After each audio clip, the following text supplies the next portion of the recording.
Alright guys, this is me explaining some of the stuff with marked decks versus unmarked decks, just so you can see it. I've had quite a few questions about how to spot them, what the differences are, etc. So just so you can see, this is the marked deck that has caused all this drama right here. This is a brand new deck that still has the cellophane on it, so just so you have a comparison. Obviously, the first thing you want to look for is for markings that might give away something. Obviously, if you feel like there is a problem with the deck, you want to look and see if something's going on. Ideally, just request a new deck. If they have brand new ones in cellophane, perfect. So we'll start off with this deck that is still in the cellophane. So what you're going to notice with the back of it is, obviously, if I opened it up, it would have this exact back on all of them. And it does look like it is good to go. This one should not be a marked deck. For the sake of me having one already out of cellophane, this is a uniform deck as well, just without the cellophane on it. So what you will notice on the backs of these ones that are fine, if you take any of these, they are all going to look the exact same. The backs do not have any difference in them. Versus this marked deck, where what you'll see is this is going to have a slightly different back to this card. So just to give you the first breakdown of what is going on, I'm going to pull off the top four, which I already went ahead. I got the differences of the cards and set them in an order just to make this a little bit easier. So the first four cards I pulled off are all going to have slight differences in the marking. Typically with a marking system, what they're going to do is they're going to use the corners. So either this kind of design area right here will typically be either for marking the suit or the rank, and the other corner will be the exact same. It'll be either mark a rank or a suit. So typically you don't see both ranks marked in the same area, so you won't see this corner have both the rank and the suit markings on them. They'll be in one corner and the other will have the other side for you. With it being a mirrored back, what that typically means is if this was the suit ranking, which it is, this is where the marking is going to be at for the suits. If you look in the other corner, it's also going to have the same marking. That is just so it doesn't matter if they hold the cards one way or the other, you'll still be able to see in those corners exactly what the rank and suits are going to be. So with this one, I've got the two cards right here. What you're going to notice, we'll go over the suit markings first. With the suit marking, it's going to be found in this first circle right here. So like this one will be a heart, and the reason you can tell that it is going to be because right here you're going to see this line connects with this part of that right there. So I'll zoom in as close as I can. It is literally, as you zoom in a little bit closer, you will actually be able to see. Almost looks like it's a whiteout or something. That is just because of whoever marked these decks. It looks like they were produced that way. It looks like the production of them, whoever was marking them from whatever store was marking them. This area right here, the marking area, is going to be just a little bit unclean compared to the rest of it, where it looks very clean. So it almost looks like it's like someone took a razor and scraped this extra line to connect it in there. From touching the backs of them, it didn't look like it was done with a razor. It looks like it was just done with ink, but for whatever reason, the stamping mechanism on them was not as clean as the rest of them, so it looks like very different from the rest of the back. You can see that kind of unclean line as opposed to the rest of the back of the card has that very clean line on it. So here is the hearts. You'll see it right there. Next over here, just so you can see, it's going to be the clubs. So if you look in the exact same spot, you'll notice that right there, the lines do not connect anymore. There's that small little gap right here for it. So that lets you know that it is not a heart. For the clubs, they end up marking that down here. So you'll notice this little leaf connects right here. Whereas if you look back over to the other one, on that one, it does not. It has that gap there. So that's how you can identify them. So this one will be your hearts. This one right here with it connecting down here is going to be your marking for the clubs. Next over here, you're going to have it where there's no marking here, there's no marking there, there's no marking here. This one is going to be a clean area right here. This is looking like it should. Basically, what they'll do typically with the marking system, you'll have a marking for 3 of the suits, and the other one will be the clean unadulterated card in that area. You can mark all 4 of them depending on what marking system you're looking for. But like I said, this one's a clean one, so you know it's a diamond. And then if you look over here, you're going to notice that right up here is where they have this area connect. So instead of it being this bottom leaf that connects, it's the next leaf that connects right here. Once again, you don't have this area going together, so you know that it's not a heart. It's not connecting here, so you know that it's not going to be a, I believe it's a club. And then you know it's not 100% clean, so you know it's not going to be a diamond, which leaves obviously one thing. So this one should be a spade, and of course it is a spade. So that is how you can do the suits. Then next, I went ahead. I'm going to just go ahead. I'm going to peel off all these. So these are going to be all the spades in order. So we'll go ahead and get all of these out. And we'll go ahead and see if we can find the King of Spades too. So you have the full Ace through King of Spades. We'll go over how you can tell the differences on the actual ranks as well now. So for the sake of this marking system, the 2 is going to be a card that does not have a marking for the actual rank. So when you're looking over in this corner right here, you're going to notice that it is 100% clean. There's no different markings on it, so it's good to go. The only thing that you'll notice on the other cards is a slight difference in this area. So with their marking system, it's not all in one corner, so they aren't using like a perfect clock marking system. What they are doing is they are taking different areas and marking it. So we will start with the king because of how it is done. Basically, I guess for the marking system, I will actually start with the ace, just because of how they do their markings. It will make a little bit more sense. So what happens is basically you're looking in this top corner here, and you're going to notice there is a small mark right here. That mark is not going to be present on the other one, so I will go to the next card. You'll notice right here there's not a mark anymore, and that mark moves a little bit up here, so it moves to one of the lines further up. So basically what they do is, with this marking system, it's going to be, here's an ace, here's a king, you'll have queens here, you'll have jacks over here, and so on. So like I said, you are looking for right here. That's going to be your ace marker right at the very tip. So that will always be your ace. You're going to notice the line moves up just a little bit right here. That's going to let you know it is going to be a different card. It's going to be your king. Then once again, it's going to move just a little bit more. So it'll move up just a little bit further. So from here to here. That's going to be that it is a queen. Next with your jacks, it moves from being up here to here, when you know it's going to be a jack.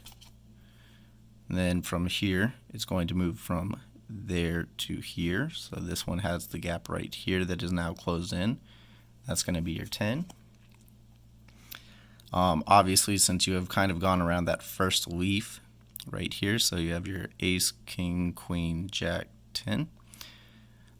They had to find another part of the pattern that they could go, since it starts going into here where there's no longer an area you can mark. So they went ahead and put the 9 right here along the side. So you'll notice that's the 9.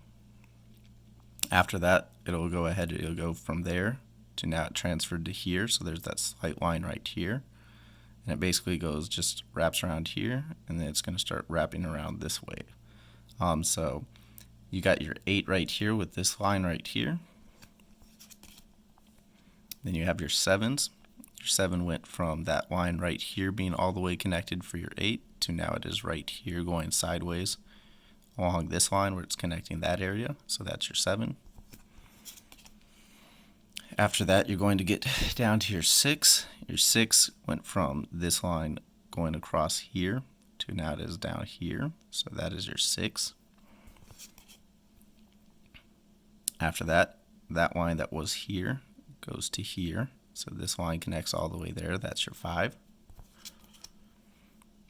Then from there, it's going to go from that line that was connecting right here to right here. So it just shifts once again just a little bit. That's your 4. Now your 3, since they didn't have a spot where they can connect all of the area, because they didn't want to make this white line connect all the way here because they thought that would look too obvious. It's just that small extra vertical line right here. That's going to be your 3. Just to let you see the difference. On the 4, there's that one line across here. On your 3, they added one slight additional line right there, so that's your 3. Like I said, with your 2s, they don't have any line. Your 2 on all the different suits will be queen cards in this area, and will only have the marking for the suit. That's how they let you know that it's a 2. It doesn't have any marking. So you look for it, can't find it, and that's your 2. So that is basically the way that you can see how this deck was marked. Like I said, we can take the rest of the deck, so we will just pull out a random card, pull out 2 of them just so you can see how it works. So we'll start with this first one and zoom in. So the first thing you want to do is you want to look over here. So like I said, you see the marking here where this line's connected, so you already know that that's going to be a heart. And then you look up here and you know that, okay, this is your ace, this is your king, this is a queen marking. So this card should be the Queen of Hearts. It is. And we'll take one more card just so you can see it. Once again, we got the line here, so this one would be a heart. And then you start here. It's not an ace, not a king, not a queen, not a jack, not a 10. It's not a 9. It doesn't have the 8, 7, 6, 5. See that you have the marking right here for the 4. So this should be the 4 of hearts. It's the 4 of hearts. So that is basically how the marking system works for this one. Like I said, these ones all have the markings on there. If you take the clean deck that we started off with right here, you'll notice we can put 2 cards back to back. And on this particular design, you're going to notice there's nothing here. So it doesn't have a marking saying that it would be a heart. It doesn't have one saying it would be a spade, a diamond, or a club. With this one, it should be a diamond if they were all still marked. This card is not a diamond, so you know that it is not marked with the same system at least. And like I said, you compare the heart, and you got a diamond right over here. You look at the backs, they're going to look identical, so this right over here looks the exact same as this does over here, even though they're different suits. And if you look at the other side right here, there's no markings along any of this pattern or any of this pattern. There's no markings along here. This one was an ace, so you know it should have a marking there if it was marked. So you can verify that these are both queen cards and that you are using a correct deck. So that is kind of the story behind the marked cards. I've also had people ask me some questions about, well, how do you protect yourself from this? Obviously, if you are in a game where you feel cheated, then just go ahead, either request new decks or honestly go with your gut feeling, and I would probably just get up and out of the game. First thing you want to do is probably just go ahead and cash out if you do have any money left in front of you and you feel like you're in a game that is trying to cheat you. If you want, you can request them to put in a new deck of cards, and you can look over the decks while the game's still going. We had people accuse us of trying to swap in the rigged decks after we lost, saying that we were just stuck, so that we wanted to put in a rigged deck of cards and then blame it on whoever ran the game. Obviously, anyone that knows me knows my character. That is not something I would do. But if you do get a chance to look at the decks while the game's still running, at least that way you can verify that the decks haven't been changed. You didn't sneak a deck in. Nothing was fishy like that. Just as a way to protect yourself. Obviously, the more time you let go between you noticing a problem and you confronting them, you're just opening yourself up for a window where they can basically say that they didn't know what was going on. So unfortunately, I didn't catch it in the middle of the game because I wasn't looking for it. We were playing with a bunch of friends, so I didn't expect that I would need to look for marked cards. But for what it is worth, if you can do it while there are still other people at the table witnessing it, making sure that you have not switched out decks or anything like that, it's always in your best interest to do things as quickly as possible for yourself. So other questions people are asking, well, how does that really give you an edge? It's so hard to see. Well, you can sometimes see it, especially if you train yourself to teach it. Teach yourself to look for those marking systems. But let's say, for example, that you had 4 people in a hand, and you have a burn card here.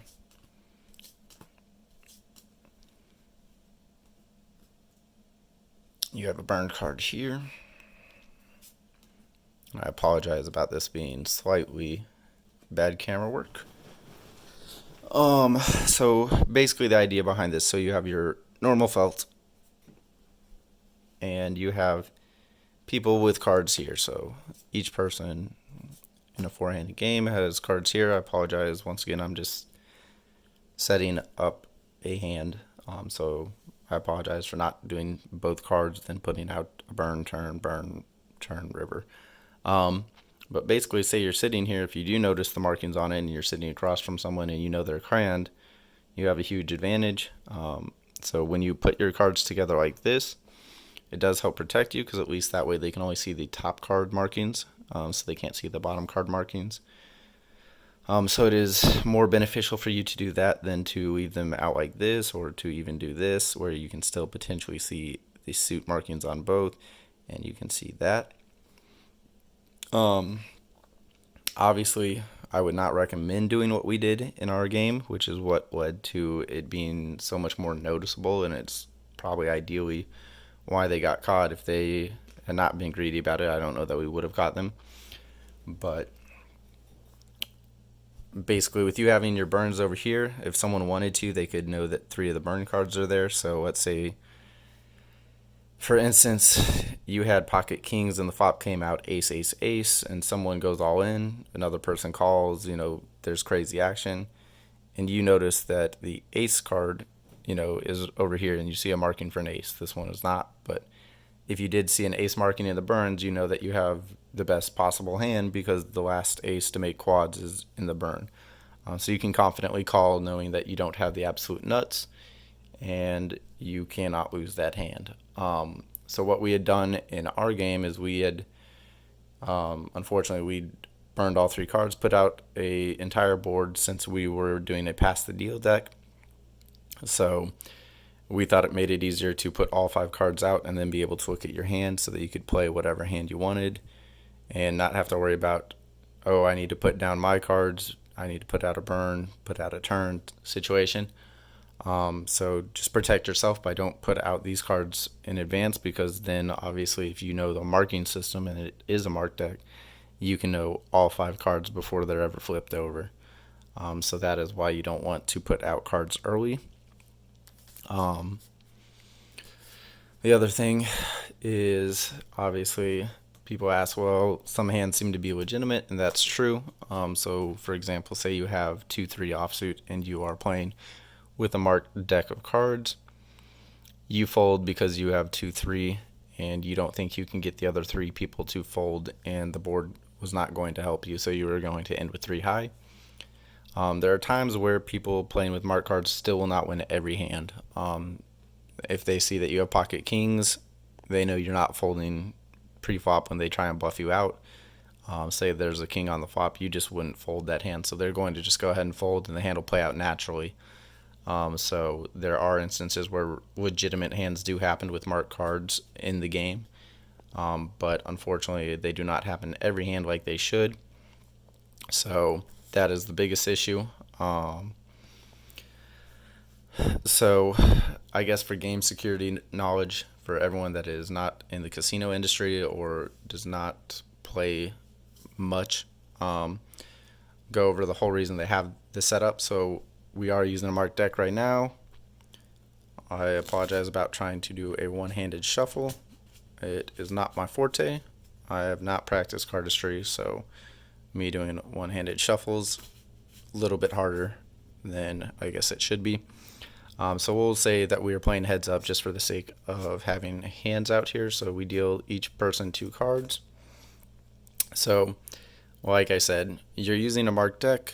Obviously, if you put your cards like this so that they can only see one, you are already limiting your potential for having them know full information about your hand. So they know 50% of your hand just because you have to have a card on top.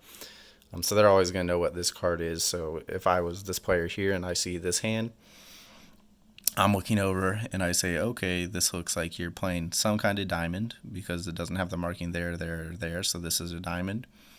And you're looking across here. It's not going to be the ace, king, queen. So you're looking for the marking over here, right? So at that spot, you can go ahead and you can say, okay, here's where the marking's at. So now you know for a fact that I'm looking at playing the 6 of diamonds. There's your 6 of diamonds, but they do not know what the other card is because your cards are both on top of each other. So at least one card is protected. So even though this person is cheating and knows that you have the 6 of diamonds, he doesn't know what the card below that is. Also, like I said, if you do it this way, the person will all know the burn card, but by you having a burn and then turning, he does not know what the card below it's going to be. So he doesn't know what this card behind here is. So he doesn't know in advance what card is going to come. So that is why, while he still will have some information, he will know the burn. He won't be able to bet knowing the next 3 cards that will come out on the flop because